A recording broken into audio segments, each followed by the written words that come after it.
ঘড়িতে এখন প্রায় 4:30 বাজে। আমরা বেরিয়ে পড়েছি তারাপীঠের মন্দির যাওয়ার উদ্দেশ্যে। ছোট থেকে আমি এটা দেখে অভ্যস্ত যে আমরা ভোরবেলা ঠাকুরের মন্দিরে পুজো দিই।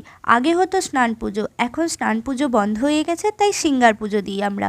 এখন মন্দির চত্বরে খুব কম লোকজনই আছে। এখানে খানিকক্ষণ অপেক্ষা করার পর আমাদের মন্দিরের গর্ভগৃহে ডেকে নেয় এবং আমরা সেখানে গিয়ে ঠাকুরকে পুজো দিই এবং সকালের যে মঙ্গল আরতি হয় সেটা দেখি। সবসময় তো আর ভিডিও করতে ভালো লাগে না, তাই সেই মুহূর্তগুলো আর ভিডিওতে নিতে। ঘড়িতে এখন সকাল 6টা। বেলা বাড়ার সাথে সাথে মন্দিরে মানুষের ভিড়ও বেড়েছে। আমরা এখানে খানিকক্ষণ প্রসাদী থালা নিয়ে অপেক্ষা করার পর চলে আসি আমাদের হোটেলে। তারপর আমরা চলে আসি পাশের একটি চায়ের দোকানে চা খেতে। চা খাওয়ার পর কি করব রুমে বসে বুঝতে না পেরে আমরা চলে যাই একটা জায়গায় ঘুরতে। কোথায় গেলাম, কি করলাম সেই সমস্ত তথ্য নিয়ে পরের ভিডিওতে দেখা হচ্ছে। ততক্ষণ ভালো থাকবেন।